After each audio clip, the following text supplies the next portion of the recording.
Subscribe Indian News Analysis channel and press the bell icon for the latest defense updates. आईने हिंदी के एक नए episode में आपका स्वागत है, जहां आपके लिए लेकर के आते हैं टॉप अपडेट्स को। तो आइए नजर डाल लेते हैं। अपनी पहली अपडेट में बात करेंगे हिंदुस्तान एरोनॉटिक्स लिमिटेड के बारे में। एचएएल ने अपडेट के माध्यम से अवगत करवाया है कि उनका 200 किलोग्राम वजनी रोटरी अनमैन एरियल व्हीकल, जिसको RUAV 200 के नाम से जाना जाएगा, जो कि basically high altitude logistic rotary drone होने वाला है, जो कि 40 किलोग्राम तक के पेलोड को कैरी कर सकेगा। इसकी पहली उड़ान 2023 के मध्य में आयोजित करी जाएगी और इस समय इसका फैब्रिकेशन शुरू किया जा चुका है।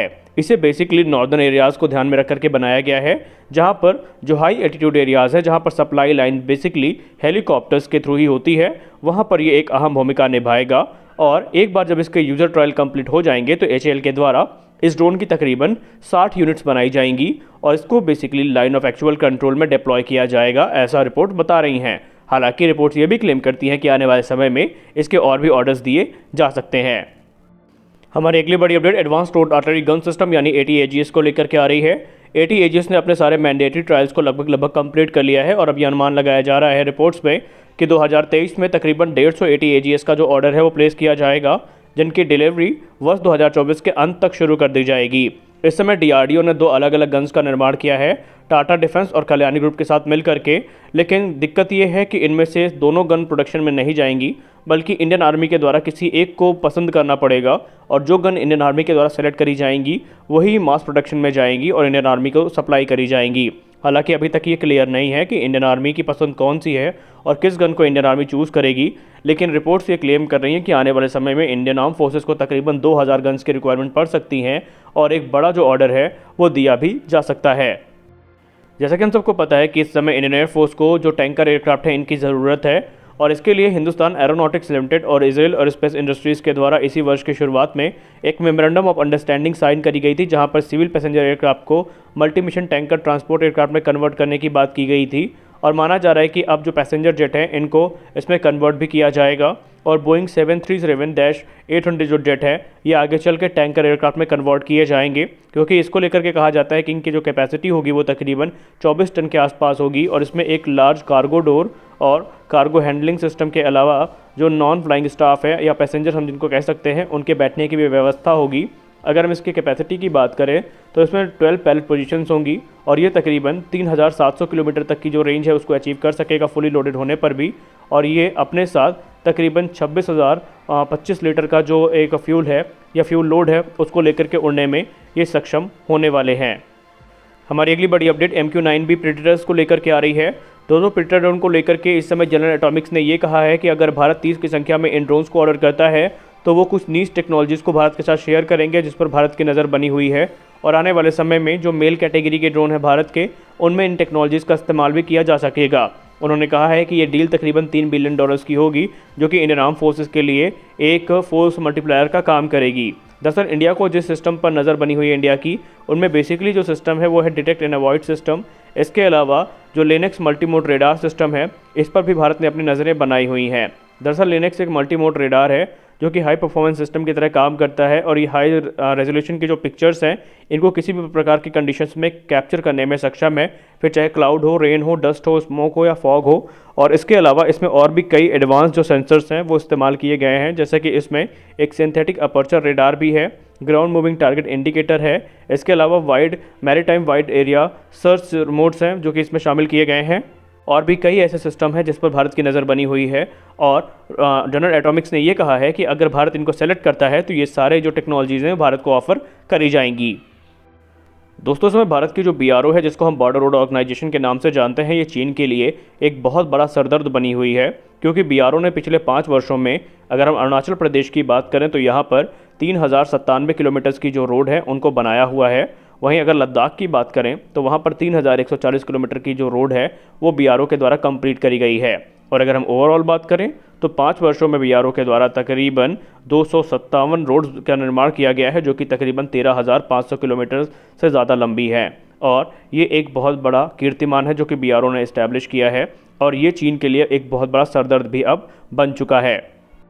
दोस्तों फाइनली जो अंतिम राफेल एयरक्राफ्ट है वो इंडिया में लैंड कर चुका है और एयरफोर्स स्टेशन हाशिमारा में उसे वाटर कैनन सलूट दे करके इंडियन एयरफोर्स में शामिल कर लिया गया है। ये जो एयरक्राफ्ट है ये काफ़ी खास है क्योंकि इसमें जितने भी इंडिया स्पेसिफिक इन्हेंसमेंट्स के अपग्रेड थे वो किए गए हैं और ये फुली इक्विप्ड राफेल है जो कि भारत के रिक्वायरमेंट के आधार पर कस्टमाइज़ किया गया है। और अब रिपोर्ट्स ये क्लेम करती हैं कि आने वाले कुछ वर्षों में जो भारत के बाकी के राफेल एयरक्राफ्ट्स हैं उनको अपग्रेड कर दिया जाएगा।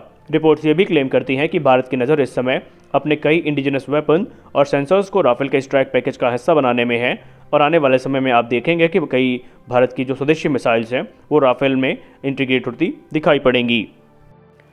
दोस्तों, तुर्की की एविएशन इंडस्ट्री इस समय स्टेरॉइड्स पर है क्योंकि एक के बाद एक जो बड़ी अपडेट्स है वहाँ से आ रही हैं। पहले हमने देखा केजी लिल्मा की पहली उड़ान को आयोजित किया जो कि उनका अनमैन फाइटर है, तो वहीं अब TFX को लेकर के तुर्की ने अपनी पूरी टाइमलाइन सामने रख दी है। बताया जा रहा है कि 18 मार्च 2023 को जो TFX है उनका 5th जेन फाइटर वो रोल आउट किया जाएगा। 29 अक्टूबर 2024 को उसकी पहली उड़ान आयोजित करी जाएगी। 3 जो प्रोटोटाइप हैं वो 2026 तक बना लिए जाएंगे। डिलीवरी 2028 से शुरू करी जाएगी और जो फुल स्केल प्रोडक्शन है वो बेसिकली शुरू होगा इनका 2029 से 30 के बीच में, जो कि 24 एयरक्राफ्ट पर ईयर का होने वाला है। और रिपोर्ट्स ये भी क्लेम करती हैं कि आने वाले समय में ये एयरक्राफ्ट पाकिस्तान को ऑफ़र किए जाएंगे क्योंकि पाकिस्तान को इनका न्योता भी दिया गया था शामिल होने का इस प्रोग्राम में और पाकिस्तान ने अपना इंटरेस्ट भी इसको लेकर के दिखाया हुआ है। तो इस समय भारत के जो डिफेंस एक्सपर्ट्स हैं वो ये मानते हैं कि भारत को भी इसी प्रकार अपने प्रोग्राम को फास्ट ट्रैक करना पड़ेगा। अगर ज़रूरत भारत ये चाहता है कि सही समय पर उनकी जो स्क्वाड्रन की क्षमता हो वो पूरी हो, तो इस प्रोग्राम को भी हमें अपने तेज़ करना पड़ेगा। अपनी अगली अपडेट में बात करेंगे हम भारत के दूसरे स्वदेशी विमान वाहक पोत, जिसका नाम अभी तक डिसाइड नहीं किया गया है, लेकिन रिपोर्ट्स ये क्लेम करती हैं कि उस पर काम शुरू कर दिया गया है। और जो तीसरा हमारा एयरक्राफ्ट कैरियर होगा, या यूँ कह लें दूसरा हमारा जो स्वदेशी विमान वाहक पोत होगा, वो आइनस विक्रांत की तुलना में तकरीबन 5000 से लेकर के 10,000 टन ज़्यादा भारी होगा। उसमें बहुत सारे मॉडिफिकेशंस की जाएंगी और कुछ चीज़ें जो आइनस विक्रांत में कॉम्प्रोमाइज़ करी गई थी उसमें वो चीज़ें देखने को मिलेंगी, जैसे कि उसके लेफ्ट साइज़ को काफ़ी वाइड किया जाएगा ताकि जो दूसरे विदेशी कैरियर माउंट फाइटर्स हैं उनको आसानी से हैंगर तक पहुंचाया जा सके। क्योंकि आपको तो याद ही होगा कि आइनस विक्रांत के लिफ्ट को लेकर के बहुत ज़्यादा वाद विवाद हुआ था, एक्सपर्ट्स के बीच में काफ़ी बहसबाजी भी हुई थी। और अभी देखना है कि इंडियन नेवी कौन से फाइटर को सेलेक्ट करती है। अभी जो फ्रंट रनर है वो राफेल M बताया जा रहा है, लेकिन इंडियन नेवी बहुत जल्द इस पर डिसीजन लेने वाली है कि इसका विनर कौन होगा और कौन सा एयरक्राफ्ट उनके डेक से उड़ान भरेगा। दोस्तों, जैसा कि हम सब जानते हैं कि चीन अपने घटिया क्वालिटी के जो डिफेंस इक्विपमेंट हैं इनको एक्सपोर्ट करने के लिए काफ़ी विख्यात है और इसी के चलते थाईलैंड बहुत जल्दी चीन के साथ जो S-2060 युआन क्लास के सबमरीन परचेज की बात चीन के साथ चल रही है उसको कैंसिल कर सकता है, क्योंकि रिपोर्ट्स बता रही हैं कि चीन इस सबमरीन प्रोजेक्ट में जो उनके सब स्टैंडर्ड और अनप्रूवन CHD 620 इंजन है उनको पुश कर रहा है, बल्कि जर्मनी का जो MTU 396 इंजन है उसको नहीं देने के विचार में है। इसी के चलते थाईलैंड इस डील को कैंसिल कर सकता है। हालांकि एक रिपोर्ट ये भी कहती है कि खुद जर्मनी ने चीन को अपने जो सेंसिटिव डिफेंस इक्विपमेंट हैं वो देने से मना कर दिए हैं, क्योंकि जर्मनी का ये आरोप रहता है कि चीन अपने जो इंटेलेक्चुअल प्रॉपर्टी थेफ्ट्स हैं उनको प्रैक्टिस करने के लिए जाना जाता है और भी कई क्रिटिकल टेक्नोलॉजीज़ हैं जो चीन चुराने की कोशिश करता है। और इसी के चलते जर्मनी ने अपने जो क्रिटिकल डिफेंस इक्विपमेंट है वो चाइना को देने से मना कर दिए हैं और इसका सीधा प्रभाव चीन के बहुत सारे जो डिफेंस डील हैं उस पर देखने को मिलेगा। हालांकि चीन के प्रोडक्ट कैसे होते हैं इसका हमने प्रत्यक्ष प्रमाण अभी पाकिस्तान और म्यांमार में देखा है, क्योंकि जो तैयारा है तेंचन वो ऑलरेडी ग्राउंडेड है और म्यांमार की अगर हम बात करें बेसिकली तो अभी आने वाले निकट भविष्य में उस तैयारा के उड़ने की कोई उम्मीद भी दिखाई नहीं पड़ती है। तो अभी तक आपने वीडियो को देखा उसके लिए बहुत बहुत धन्यवाद। मिलते हैं अपने अगले वीडियो में कुछ और इंटरेस्टिंग अपडेट्स के साथ, तब तक के लिए जय हिंद।